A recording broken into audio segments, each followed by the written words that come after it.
이번에는 세상의 모든 돈 고민 해결해드리는 김경필 머니 트레이너와 함께하는 돈줄 상담소 시간으로 이어갑니다. 여러분의 소비, 저축, 투자 등등 돈에 관련된 많은 사연과 고민을 받고 있습니다. 저희가 특히 성공예감 선물 3종 세트를 푸짐하게 쏘고 있죠. 건강기능식품인 와이즈 부스터, LED 무드 스탠드, 미니 가습기까지 3개를 다 쏴드립니다. 저희 성공예감 이데오입니다. 홈페이지 돈줄 상담소 게시판이 있거든요. 거기에다가 여러분의 재정 상황을 꼼꼼하게 써주실수록 채택될 확률이 더 높아집니다. 선물도 드리고요. 김경필 머니 트레이너 만나보시죠. 안녕하세요. 네, 반갑습니다. 오늘은요. 네. 사연이 좀 독특합니다. 네. 일단은 48이시고 고양이 3마리와 살고 있는 1인 가구, 그리고 본인이 스스로 비혼 여성입니다라고 밝혀주셨어요. 22년차 공무원입니다. 그런데 아무리 해도 자산이 늘지 않는다. 퇴직 이후에 어떻게 살아야 할지 고민입니다라고 하는 사연인데요. 월급 실수령액을 보면요.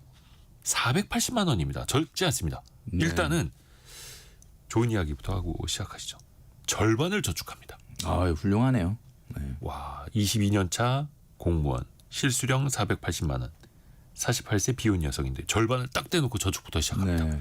어디 칭찬부터 시작하면 됩니까? 아, 그럼요. 이게 50% 제가 늘 말씀드리는 거지만 네. 연령 우리가 경제활동 기간이 길어지면 길어질수록 소득은 올라가지만 저축률은 떨어질 수밖에 없습니다. 저축도 마치 중력의 법칙을 적용받는 거거든요. 그런데 그래서 제가 월급이 적더라도 사회초년생 경제활동 시작하고 한 5년 이내는 정말 한 40~50% 저축할 정도의 노력을 해야 된다. 이렇게 말씀을 드렸는데 그렇다면은 보통 경제활동 20년 정도 가까워지면은 보통 10% 20% 저축하기도 어렵거든요. 네네네. 근데 이분 같은 경우는 지금 22년 차 공무원인데 지금도 50% 정도를 저축하니까 물론 뭐 1인 가구라는 특성도 있고 네. 뭐 그런 건 있겠지만 그래도 대단하다라고 말씀드릴 수 있습니다.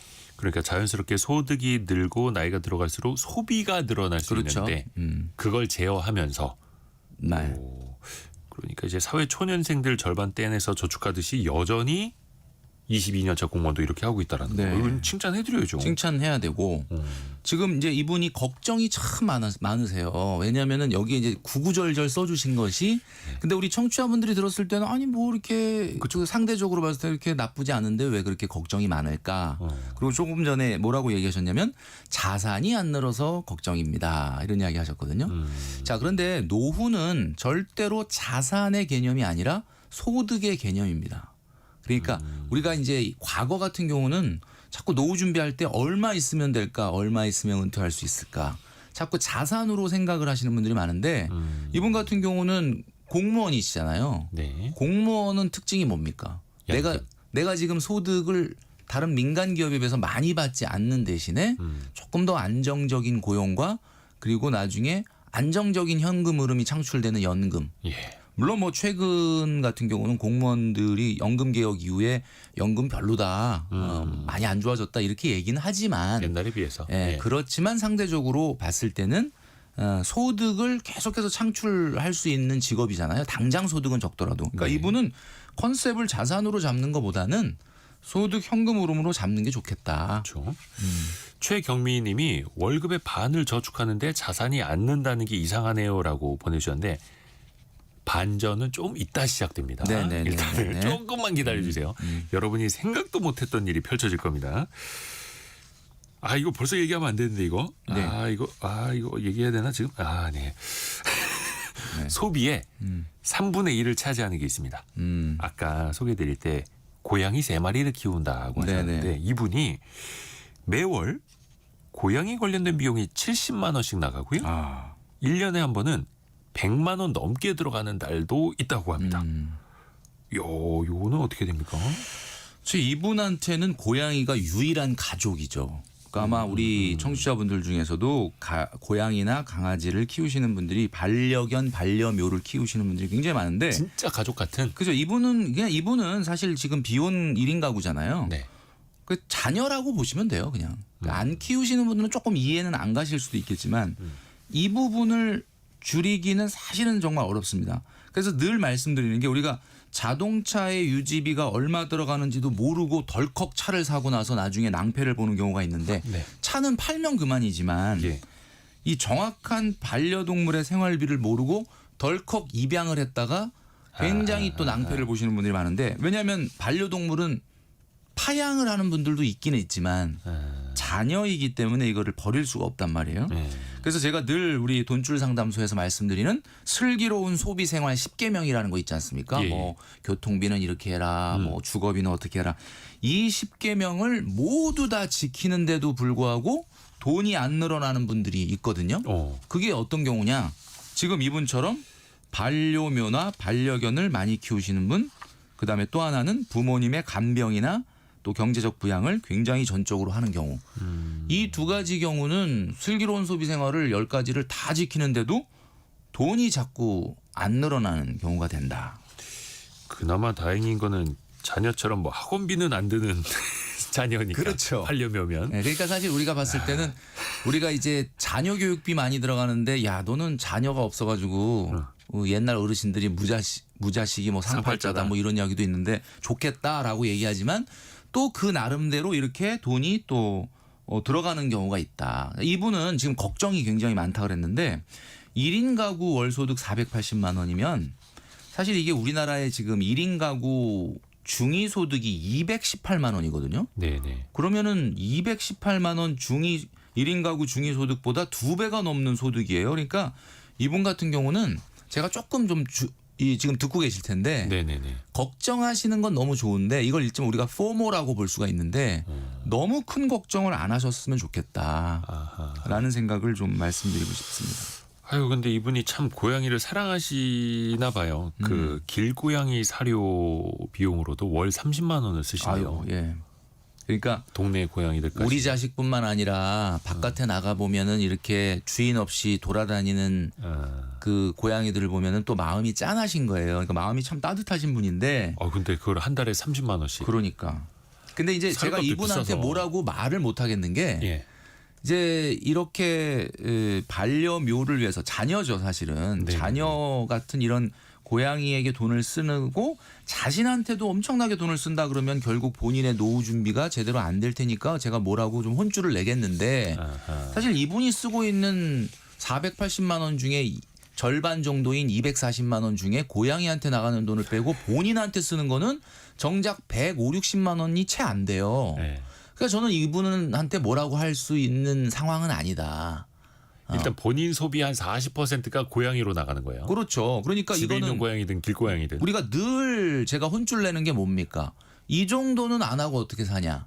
이거도 안 하고 어떻게 사냐? 다 좋은데 그러면 결국 다른 데서 줄여서 그거를 조달한다 그러면 누가 뭐라고 하겠습니까? 근데 이것도 해야 되고 저것도 해야 되고 이런 식으로 가면은 본인의 노후 준비는 전혀 안 되는 거죠. 그러니까 이분은 사실 그런 부분에 있어서 소비 자체로는 뭔가 혼쭐을 낼 거는 별로 없습니다. 근데 이분이 진짜 고양이에 진심이신 게 고양이랑 넓게 살려고 일부러 지방 발령을 신청해서 비수도권에 산 지 3년 차. 충남 공주로 내려가셨어요. 그러니까 조금 더 넓은 집으로. 그러니까 한적하게 고양이랑 나는 살겠다. 뭐 그건 이제 본인의 선택이니까요. 그렇죠. 예. 그렇죠. 거기서 행복하게 사시면 되겠고 월 30만 원씩 길고양이를 위해서 사료를 주는 것도 이제 마음을 쓰시는 거잖아요. 그렇죠. 본인의 어떻게 보면 또 행복 비용일 수도 있겠고 그러다 보니까 다른 지출이 거의 없어요. 그 어떻게 표현하셨냐면 식비 입으로 들어가는 것 모두 포함 60만 원. 월 60만 원. 야 이것도 사실 이게 식비가 아무리 혼자 1인 가구라고 하지만 60만 원 들어간다는 거는 외식이나 배달을 극히 안 하시는 편인 거죠. 거의 뭐 배달 안 시키시는. 네, 장보기를 생활화하시는 제가 늘 말씀드리는 건데 장보기를 열심히 하셔서 이렇게 그리고 또 이제 공무원분들 같은 경우는 네. 근무하시는 곳이 뭐 우리가 보통 뭐 본청이냐 외청이냐 이게 나눠지긴 하는데 이제 보통 구내 식당들이 많이 있는 환경이니까 그런 데서 이제 점심 저녁 같은 것들을 많이 해결하신다 그러면은 좀 식비를 절약을 할 수는 있겠죠. 아하, 구내 식당도 있고 그렇죠. 하면 그렇죠. 이분의 쓴 그 소비 내역을 꼼꼼히 적어주셨는데 OTT 3만 원 전혀 문제가 없고요. 네. 운동은 빨리 걷기를 하신대요. 빨리 걷기 경보 같은 건 것 같습니다. 그다음에 유튜브로 요가. 진짜 이게 제가 너무 이 부분을 칭찬드리고 싶은 게 제가 늘 말씀드리잖아요. 문화 레저 비용이 많이 늘어나는 이유 중에 하나가 PT, 요가, 필라테스거든요. 근데 PT, 요가, 필라테스도 물론 우리가 제대로 운동하는 법을 배워야 되니까 네. 가서 돈 내고 배워야 되는 건 맞는데 이렇게 유튜브를 보면서 요가나 필라테스를 하시는 분도 있다. 필라테스는 좀 어렵겠지만 요가나 이런 PT를 하시는 분들이 있다. 그다음에 비용이 거의 발생을 안 한다 이렇게 하셨고요. 교육비 그래놓고 없음 가로 열고 독학. 그러니까 뭘 공부하셔도 유튜브를 보시는 것 같아요. 그러니까 또 뭔가 지역 도서관 좀 다니시는 것 같아요. 지역 도서관. 이건 저랑 비슷합니다. 이 도서관을 많이 이용하시면 공공도서관 좋죠. 굉장히 좋죠. 그리고 생필품, 화장품, 휴지, 세면용품 이런 것도 다 떨어졌을 때만 구비하신다 이렇게 넣어주셨어요. 그러니까 이분은 제가 봤을 때는 고양이한테 들어가는 돈 외에는 뭐 전혀 사실은 혼쭐을 낼 게 없고요. 오히려 고양이한테 들어가는 돈을 물론 절약을 했으면 좋겠다라는 부분인데 이거는 뭐 어떻게 보면 우리가 자녀 교육비 줄여라라고 얘기하는 거랑 똑같은데 자녀 교육비 줄여라라고 얘기하면은 머릿속으로는 다 이해하시고 끄덕끄덕 하시는데 이게 잘안 안 되죠. 되거든요. 네. 이게 똑같은 내용인 것 같습니다. 또 가치관은 또 사람마다 다르니까요. 그러니까요. 저는 항상 사연 올 때마다 괄호 안에 어떤 걸 쓰시는지가 되게 저는 그게 재밌어요. 이분도 OTT 3만 원 괄호 열고 유일한 취미. 유일한 취미가 내가 뭐 온라인으로 뭐 보는 거니까 그렇죠. 이런 건 뭘 하지 마라. 거의 이런 거 아닙니까? 그리고 이제 통신비도 이분이 그렇고. 그 지금 써준 내용을 아주 꼼꼼히 써주시긴 했는데 제가 네. 한 가지 예. 아마 이 방송 듣고 계실 텐데 480만 원 정도 버는 거에서 거의 한 절반 저축하고 절반은 쓰신다라고 했는데 네. 빠져 있는 항목이 하나 있긴 있습니다. 이게 뭐냐면 예. 비정기 지출 중에 대표적인 게 여행 비용이죠. 안 근데 이제 가시는 거 아니에요? 예. 안 가시는 걸 수도 있어요. 근데 이제 보통은 고양이를 키우시는 분들은 오래 못 여행을 가. 좀 많이 가십니다. 왜냐하면 그래요? 이 고양이 같은 경우는 뭐 집에 조금 이렇게 하루 이틀 이렇게 둬도 그냥 둬도 잘 있거든요. 근데 강아지 저는 이제 강아지를 키우는데 강아지는 사실 그렇게 혼자 두기 힘들죠. 혼자 둘 수가 없어요. 그러니까 만약에 어디를 간다 그러면 어디다 맡기든지 아니면 데리고 가든지 해야 되는데 고양이는 상대적으로는 굉장히 독립심이 강하기 때문에 그래서 고양이 키우시는 분들 중에는 그 집에 두고 이렇게 하루 이틀 정도는 또 여행 가시는 분들도 있거든요. 그러니까 이분은 이제 여행 경비는 안 적어주신 거 보니까 아니, 근데 안 이분이- 쓰셨으면은 뭐 안 쓰는 건데. 근데 고양이를 들인 이후로 끊었다고 적어주셨네. 그래요? 근데 고양이 덕분에 강제적으로 다른 지출이 또 주는 것도 줄어드는 있어요. 것도 있네요. 근데 뭐 끊었다라고 얘기하니까 마치 여행을 가시는 분들은 뭔가 좀 굉장히 뭔가 안 좋은 걸 하는 것 같은 느낌 이런 느낌이 들긴 하는데. 근데 뭐 한 마리면 어디 맡기고 가고 하지만 세 마리면은 뭐 아이고 맡아주기도 힘들 테고. 그렇죠. 야 어찌 됐든 간에 별다른 소비는 거 없고 거의 차량 유지비도 유류비 기름값 2달에 4만 원. 예, 그러니까요. 거의 세워두신다는 뜻이네요. 이것도 뭐라 할 수는 없고. 근데 보험료가 한 달에 27만 원이 나가요. 네네네. 혼자 사시는데 한 달에 본인의 보험료만 27만 원. 이거 어떻게 봐야 됩니까?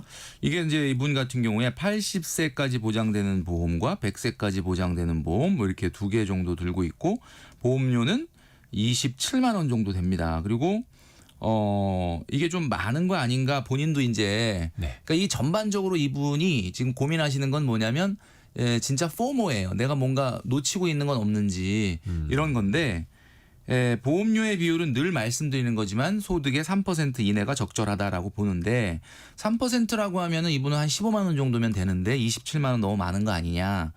그러나 1인 가구라고 하는 특성상 누군가 내가 아팠을 때 누군가 나를 간병을 해주거나 옆에서 서포트를 해줄 사람이 없다라는 그런 마음 이런 것들 때문에 보험을 1인 가구들이 조금 더 많이 가입하는 경우가 있는데 저는 이건 충분히 이해가 되고 27만 원 수준이 조금 제가 얘기하는 수준보다 높기는 하지만 그렇게 뭐 문제가 될 정도는 아니라고 생각을 합니다. 그리고 더 중요한 게 이분이 예.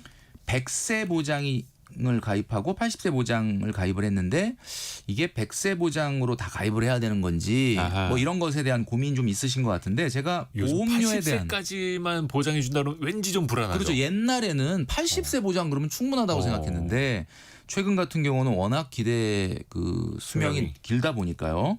근데 때 우리가 생각하는 두 가지 착각이 있습니다. 보험료에서 네.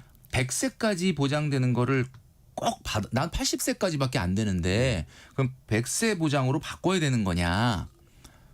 결론적으로 말씀드리면 아닙니다.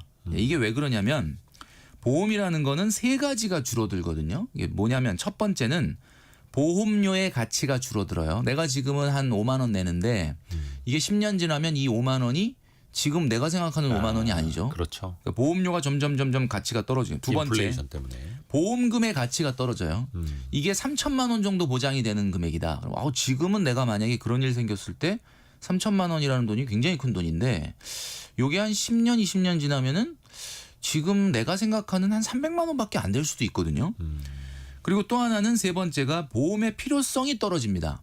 그게 무슨 얘기냐면 내가 지금은 소득 활동을 하고 있으니까 내가 만약에 질병이 걸리거나 이렇게 되면은 소득을 대체하는 그러니까 병원에서 쓰는 비용 말고 소득 상실에 대한 그 보전이 필요한데 네. 내가 나중에 60, 70, 80 먹어서 아프면 솔직히 말씀드리면 실손에서 나오는 치료비만 해결되면 그렇게 커다란 소득의 타격은 없거든요. 그러니까 지금 80세를 갖고 계신다 그러셔가지고 이거 큰일이다 빨리 해약하고 100세로 갈아타야 되겠다 라고까지 하실 필요는 없다. 그러니까 우리가 보통 가지고 있는 보험이라는 것이 10년 20년 지나게 되면 그 가치가 굉장히 줄어들기 때문에 너무 강박적으로 100세를 고집하실 필요는 없다라고 말씀드릴 수 있을 것 같고요. 네. 두 번째 착각은 절대 안 오르는 보험이 좋은 거 아닌가요?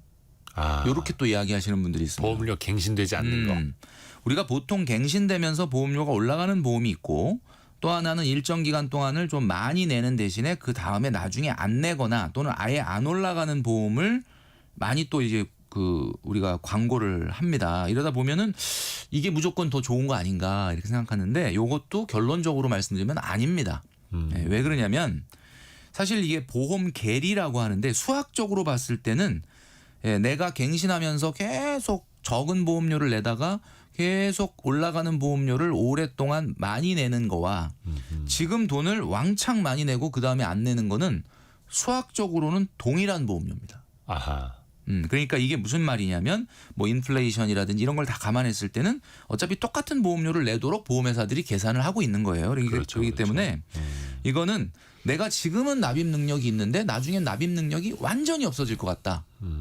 이런 경우는 뭐 말씀드린 대로 미리 많이 내놓고 나중에 안 내고 안 올라가는 보험료가 좋을 수 있지만 그게 아니라고 한다면 굳이 내가 지금 비싼 보험료를 내면서 보장받지도 않아도 될 것들을 미리 내야 될 필요는 없기 때문에 이거는 선택의 문제지 어느 한쪽이 더 특별히 더 유리하다라고 보기는 어렵다. 이렇게 말씀드릴 수 있습니다. 48세 비혼 여성 22년차 공무원 이분에 대해서 김지수님 모범 사례인 것 같은데요 라고 또 이정옥님도 혼줄 대신엔 칭찬 상담 맞아요. 권인숙님 지금처럼 계속 사시면 될 듯해요 라고 따뜻한 이야기들이 이어지고 있는데 자 본격적인 고민은 이제 시작됩니다. 네. 아버지가 돌아가신 다음에 서울에 그것도 이제 강남에 있는 오래된 아파트 한 채를 상속받았습니다. 거기에서 월세가 나옵니다. 그런데 그 월세가 전액 어머니의 생활비로 쓰인다고 합니다. 이 월세 금액 말씀드려도 되죠? 그럼요. 네, 240만 원이라는 240만 원. 적지 않은 금액입니다. 보증금 1억 2천에 240만 원. 그러면 월세가 240만 원이라 그러면 보통 우리가 월세 전환율 기준으로 했을 때 네. 시장에서는 보통 요즘 한 5, 6%는 하니까 한 50만 원 잡으면은 이게 월세 240만 원에 1억 2천이면 전세로 한 6억 정도 되는 집이거든요. 그러면은 보통 강남 같은 경우는 이분이 이게 대치동이라고 아예 동까지 말씀해 주셨지만 와 그러면 뭐 최상위 입지 우리나라에서 가장 비싼 곳인데 사실은 한 동짜리고 그쪽 지역은 이상하게 안 올라요 하면서 약간 그 대치동 안에서도 이렇게 뭔가 상급지에서 막 가격이 오르는 지역이 또 아니라고 얘기를 해 주시긴 했지만 강남 같은 경우는 전세가율이 극단적으로 낮아서 30%대입니다. 뭐 조금 높다 하더라도 40%대. 그러면 전세 6억이 30에서 40%대 전세가율을 감안하면 집은 15억 정도로 추정이 됩니다. 그 공시지가가 7억 9천만 그렇죠. 원인데 나홀로 아파트다 보니까 아무리 대치동에 있어서도 7년 동안 그 아파트에서 거래가 한 건도 없었다고 합니다. 거래가 한 건도 없어서 안 오르는 것처럼 보였지만 그래도 어쨌든 이 집은 공시지가보다는 훨씬 실제 높아요. 매매가는 2배 가까이 될 가능성이 있고 지금 제가 추정해 보건데 보증금 1억 2천에 월세 240만 원이면 전세 6억 7억 정도 하는 집이기 때문에 낮은 전세가율이라고 하는 강남의 특성을 봤을 때는 최소한 15억이다. 그러면 이걸 이제 이게 이런 자산이 있으니까 이거 뭐가 걱정이야 이렇게 생각하는데 그렇죠. 또 이게 반전이 있어요. 본인 명의로만 돼 있고 네. 여기서 나오는 월세는 싹 다 어머님한테 드리는 건지 아니면 어머님이 가져가시는 건지 모르겠는데 어머님이 쓰고 계신다고 합니다. 근데 거기에다가 한 달에 12만 5천 원씩 또 어머니에게 별도 용돈을 그렇죠. 드린다고 합니다. 또 거기다가 오히려. 어머님은 예전에 공무원 생활을 하셔가지고 또 연금도 타신대요. 본인 야 좋으신데요? 근데 연금도 받으신 어머니, 월세 240만 원도 받으시고 또 12만 5천 원씩 용돈도 받으시고 뭐 이 정도면은 굉장히 좀 노후는 괜찮으실 것 같은데 아유, 예. 이제 따님 입장에서 나 스스로 자산을 못 모으고 있으니 이걸 좀 줄여보고 싶다는 그런 고민을 하는 것 같아요. 그러니까 이게 고민이 뭐냐면 예. 이 정도면은 용돈을 좀 어머님한테 안 드리면 안 될까 조심스럽게 이런 고민이 생긴다라고 써주셨는데 이 부분은 지극히 어머니와 이 사연자님이 해결해야 될 문제죠. 제가 조언할 수 있는 문제는 아닌데 일단 제가 말씀을 드리자면 이렇습니다. 사실 경제적으로 어려운 부모님께 드리는 용돈이나 생활비를 아까워하는 자녀는 아마 없을 겁니다. 근데 이제 이분은 왜 이게 고민이 됐냐면 부모님이 충분히 경제적 여력이 되는 경우고 생활비를 안 들여도 아무 문제가 없는데 본인이 12만 5천 원씩 이걸 계속 생활비를 드리니까 어떻게 좀 안 드리면 어떨까라는 것을 한번 말씀드려 볼까요? 어쩔까요? 이렇게 고민을 보내주셨거든요. 저는 이렇게 말씀드리고 싶어요. 부모님이 먼저 말씀하시기 전에 자녀 쪽에서 이 이야기를 하는 거는 솔직히 좀 조심스럽습니다. 왜냐하면 이 정도의 금액이면 그러니까 12만 5천 원 물론 이분한테는 이게 이제 조금 크다고 느낄 수도 있겠지만 아무리 부모 자식 간이라고 하더라도 작은 돈에 마음이 상하거나 섭섭해질 수가 있는데 관계의 문제라고 하는 것은 사실은 한 번 깨지면 사실 봉합되기가 어려워요. 그래서 이거는 얻는 것보다 더 잃는 것이 클 수도 있다라는 게 제 개인적인 의견입니다. 만약에 이거를 좀 자연스럽게 풀려면 이렇게 하는 게 좋을 것 같아요. 어머니에게 본인의 재정 계획을 얘기하는 거죠. 예를 들면 나는 지금 어떻게 돈을 모아서 어떻게 노후를 좀 준비할 생각이고 어떻게 하려고 한다. 좀 아까 우리 김태훈 교수님도 그런 얘기 하셨지 않습니까? 돈이라는 건 도구니까 내가 이걸로 뭘 하겠다라고 하는 부분을 어머님한테 잘 설명을 하면 어머님이 그렇구나. 야 그러면 너 그 12만 5천 원 얼마 안 되는 돈일 수도 있겠지만 그거 나한테 좀 주지 말고 너가 네 재정 계획에 더 잘 써라. 이렇게 얘기하실 수 있는 소위 말하는 좀 빌드업을 하고 이렇게 가야 되는데 그냥 다짜고짜 엄마 돈 많으니까 그냥 10만 5천 원 안 줄게요. 이렇게 하면은 이거 좀 약간 사람에 따라서 섭섭할 수도 있죠. 근데 이제 지금 신서림 님도 그렇고 이인철 님도 그렇고 박영은 님도 그렇고 공통적인 답이 나오네요. 아니 그러니까 이게 왜 고민이냐. 뭐 아무리 거래가 없다라고 해도 나홀로 아파트라고 해도 강남에 있는 집 아니냐. 그건 당신 자산 아니에요. 이렇게 생각하시는 청취자분들이 많으신데 맞아요. 이걸 설명해 드릴게요. 일단 명의가 오늘의 사연자분 거고 그렇죠. 거기서 나오는 현금 흐름은 다 어머니한테 어머니가 가고 있고 또 하나 나중에 이 집을 처분하면 동생과 반반 나눠야 한답니다. 그러니까 상속받은 집인데 네. 명의만 뭐 큰딸 이름으로 된 거지 처분하면 반반 나눠야 한다. 근데 거기서 나오는 현금 흐름도 내 것이 아니고 그러니까 사실 상황이거든요. 우리 사연자님이 오늘 이 방송을 들으시면서 약간은 마음의 상처를 받으실 수 있어요. 왜냐하면 나는 고민이라고 생각해서 냈는데 많은 청취자분들이나 이 댓글에 왜 공감을 이게 못 왜 해줄까? 고민인가 이렇게 얘기 나오니까 근데 이게 사람이라는 건 다 그 마음의 어떤 그런 건 상대적인 부분이 있단 말이에요. 근데 이분의 고민이라는 거는 이런 거죠. 그러니까 제가 봤을 때는 그렇습니다. 이게 반반 나누더라도 한 7, 8억 정도는 자산이 되는 거지 않습니까? 예. 근데 이게 여기서 한 가지 조금 제가 언뜻 좀 일반적으로 이해는 안 가는 게 아버님께서 돌아가셨을 때 만약에 이 아파트를 자녀들에게 반반으로 상속을 했다면 거의 상속세 없이 예, 공제받는 금액만으로도 상속세 안 나오고도 상속을 하실 수 있었을 텐데 이거를 사연자님한테만 지금 상속을 하는 바람에 나중에 이거를 나누는데 증여세를 내야 되거든요. 그렇죠. 그리고 또 하나는 아니면 어머니한테 상속을 하셨으면 하셨으면은 어머님이 그냥 자기 이 명의의 아파트에서 월세를 받다가 나중에 어머님이 언젠가 돌아가시면은 자녀들한테 상속을 하면 또 역시 상속세가 거의 이 정도 수준이면 없을 수 있는데 이게 뭔가 어떤 가정사가 있었는지 모르겠지만은 이렇게 되니까 이거 언젠가는 넘겨줄 때 동생한테 반을 줘야 되지 않습니까? 그때 증여세 나와요. 이게 증여세가 나오거든요. 맞아요. 그러니까 지금 청취자분들 같은 경우도 이게 교통 정리를 잘 하셔야 돼요. 지금 이게 엉켜 있어요. 엉켜 있어요. 그래서 이런 것들을 좀 어떻게 보면 그죠?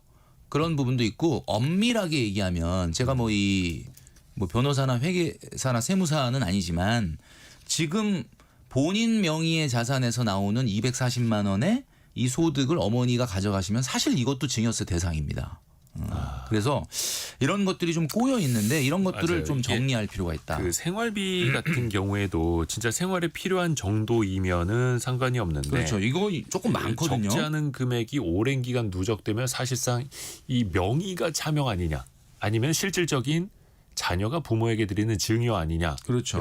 또 세무당국은 이거 해석할 수도 있어서 맞습니다. 그리고 이분의 진짜 고민은 뭐냐면은 사실은 이제 공무원분들이 느끼는 최근에 뭐 이재명 대통령하고 뭐 이렇게 간담회하는 그런 영상도 있었는데 공무원분들의 처우를 좀 개선해 줘야 된다 뭐 이런 의견 거기에 이제 대통령이 뭐라고 얘기를 했느냐면은 너무 사실 공감하고 맞는 얘기인데 지금 워낙 경제도 어렵고 하다 보니까 사실 상대적으로 지금 그걸 먼저 서두르기는 쉽지 않다 뭐 이런 식의 어떤 대화가 있었지 않습니까? 근데 이분도 뭐냐면은 이거예요.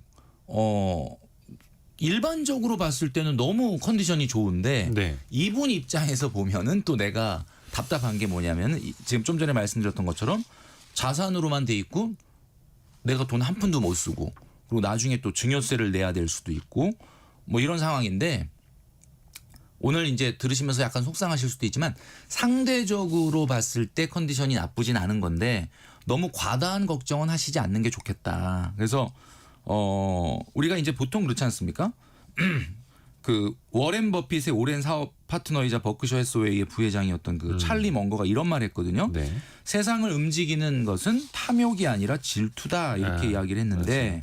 이게 뭐냐면 결국 우리나라 사람들은 자꾸 누군가와 비교하면서 나를 보게 되잖아요. 근데 뭐 이거는 뭐 어쩔 수는 없는 부분인데 이분이 이제 상대적으로 보면 주변에 있는 분들과 아마 이분도 어느 정도 비교를 하면서 아 내가 그렇게 좋은 컨디션이 아니다 이렇게 생각하시는 것 같아. 근데 어쨌든 지금 많은 분들이 얘기해 주시는 것처럼 어쨌든 동생하고 나눈다 그래도 7, 8억 정도의 자산이 있는 거 아닙니까? 그리고 이분이 참 또 이게 상대적인 겁니다. 고민이 네. 뭐냐면 내가 괜히 그 집을 명의만 내 걸로 갖고 있어서 내가 1주택자로 돼 있으니까 맞아요. 집을 못 산다. 너무 억울하다. 약간 이런 그게 이 사연에도 담겨 있는 게 어차피 그 아파트에서 나오는 월세 흐름도 내게 아니라 어머니한테 그렇죠. 가고 나중에 팔아도 절반 동생이랑 동생이 나눠야 줘야 하고 되고. 또 세금도 내야 하는데 이게 1주택자로 나는 잡혀 있어서 내 집도 마련을 못 하고 있고 그렇죠. 이렇게 묶여 있다라는 게 또 하나의 고민이고. 이게 고민의 거의 핵심인 것 같은데 요것도 저는 이렇게 말씀드리고 싶어요. 사실 주거와 보유를 꼭 같이 가야 된다는 법은 없지 않습니까? 네. 그러니까 사람들이 1주택자를 부러워하는 이유가 뭡니까? 내 이름으로 된 내 집에서 내가 살아서일 수도 있지만 사실은 야 1주택자야? 그러면 야 우리나라에서 그래도 집이 있다는 거는 그만큼의 자산이 있다는 건데 아유 부럽다. 결국 핵심은 이거잖아요. 그러니까 이분은 내 명의로 된 집에서 내가 살 수 있고 실질적으로 내가 점유하거나 내가 이렇게 하는 집이 없다 뿐이지만 어쨌든 7, 8억 정도의 자산이 있잖아요. 그러니까 이걸 생각을 하면은 자산이 있으니까 지금 이분의 고민이 뭐 나중에 그 또 이제 시골 약간 저 지방에 사시다가 나중에는 또 서울로 올라와서 노후 생활을 보내고 싶다 이렇게 하셨는데 그때 이제 내 집이 좀 필요하다라고 말씀을 하셨는데 충분히 그때 집을 살 수 있는 자산이 있는 거죠. 이분이 써주시기는 그 지금 사시는 주변에 뭘 파는 데가 없어서 거기 소비할 것도 없다라고 이야기를 해주셨고 8204님이 저희 두 사람을 이제 지목을 하시면서 두 진행자가 이해하지 못하는 점은 이분이 월세를 절반 정도는 본인이 받고 싶은 심정이라는 걸 잊지 못하는 것 같네요. 그러니까 행간을 읽어보면 12만 5천 원, 그러니까 연 150만 원이라는 어머니들의 용돈뿐만 아니라 그렇죠. 그 월세 흐름도 명의도 지금 나로 돼 있고 세금도 다 내가 지금 내고 있는데 재산세 같은 거. 그 좀 받으면 안 되겠네. 이런 걸 이제 부모님과 이야기를 하셔야 되는데 어머니와. 네. 그러니까 이거는 어떻게 보면 가정사의 문제니까 사실 뭐 어떤 원칙을 들이대면서 야 이게 원칙이 이런 거 아니냐라고 이렇게 거래 관계, 비즈니스 관계처럼 얘기할 수 있는 게 아니잖아요.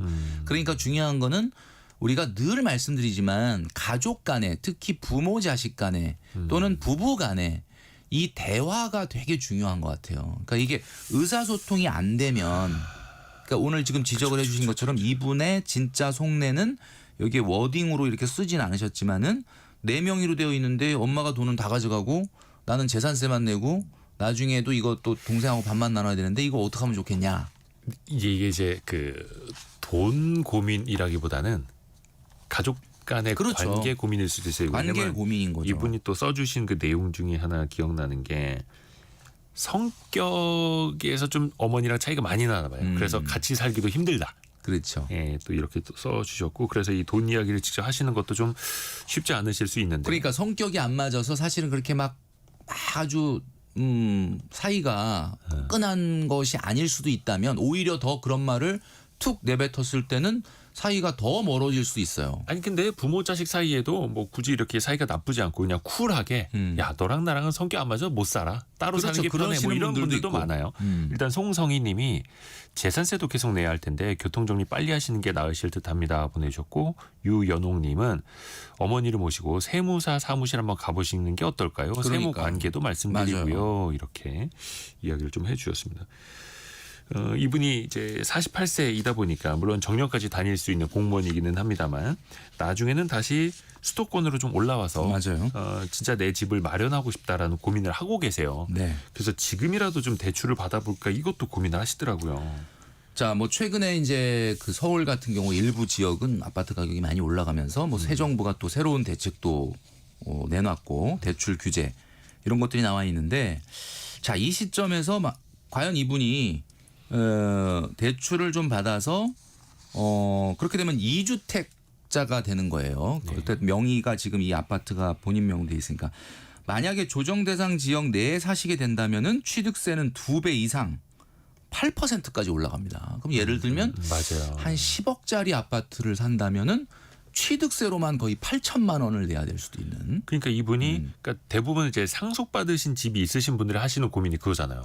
내가 의도치 않게 1주택자 혹은 다주택자가 되어버린다. 네. 그러면은 1주택을 판다라고 하는 가정하에 1주택자의 지위를 유지할 수는 있지만 사실 이 강남에 아까 말씀드렸던 이 아파트가 뭐 별로 입지가 안 좋다 이렇게 얘기하시지만 최근 7년간 거래가 없어서 가격이 올라가지 않은 것처럼만 보일 뿐이지 사실 제가 봤을 때는 이것은 그동안의 가격 상승분이 거래가 되면은 아마 반영될 가능성이 있어요. 그래서 이거를 또 함부로 지금 판다는 것도 조금 쉽지는 않은 상황이고 그래서 제가 봤을 때는 좀 전에 말씀드렸던 것처럼 취득세가 2배 이상 8%까지 올라갈 수도 있고 양도소득세도 나중에 중과가 됩니다. 이러면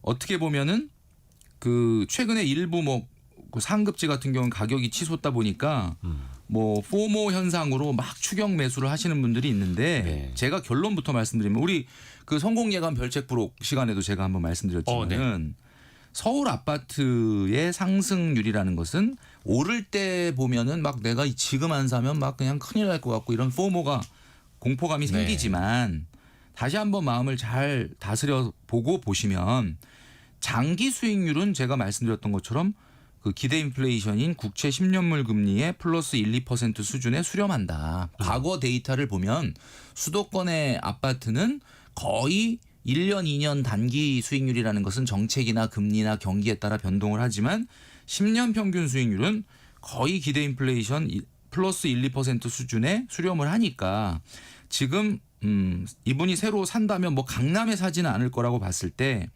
대출 금리 지금 4%에서 4.5%를 받아서 집을 산다.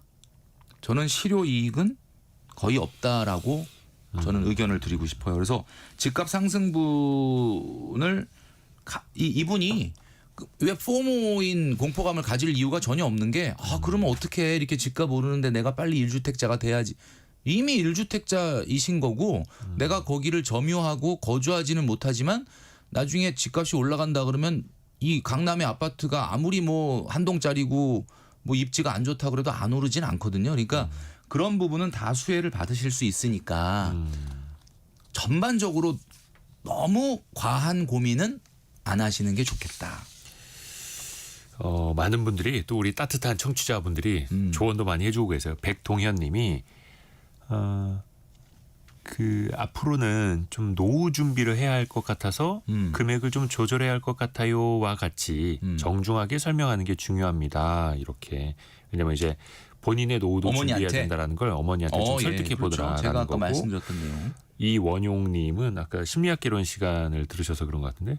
엄마 나 주식 망했어. 매월 50만 원 좀 줘라. 이렇게 이야기해 보시던데. 네, 이거 뭐 또 괜찮은 아이디어네요. 아이고 그러게요. 이게 어쩌다 보니까 이제 가족 상담으로도 이어가야 하는 그런 내용이기는 한데, 근데 이분이 또 공무원이다 보니까 뭐 연금 보험도 또 있어요. 그리고 퇴직금도 그렇게 또 잘 되어 준비는 되어 있고, 네네.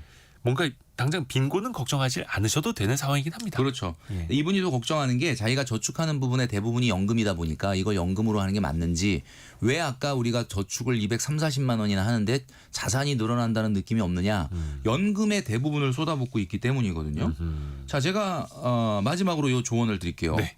현금 흐름보다 자산을 키울 거냐, 아니면 자산을 키우고 현금 흐름을 등한시할 거냐. 예를 들어서 이런 거 아닙니까? 아파트에 투자하시는 분들은 시세 차익을 보고 투자를 하시는 거죠. 대신에 현금 흐름은 없죠.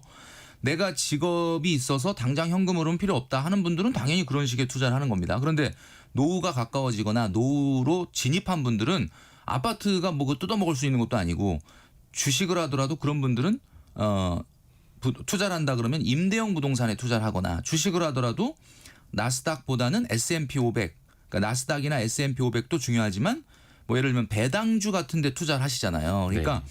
본인의 재무 목표가 어디에 있는지를 먼저 잘 생각해 보시기 바랍니다. 근데 이분은 공무원이고 무슨 막 자산을 쌓아가지고 그 자산을 막 시세 차익 보고 이것도 좋겠지만 어쨌든 나중에 건강하게 이 고양이들하고 노후 생활을 보내기를 원하시니까 저는 지금처럼 연금의 비중을 높이시면서 공무원 연금과 개인 연금으로 안정된 노후를 추구하시는 것이 맞지 않을까.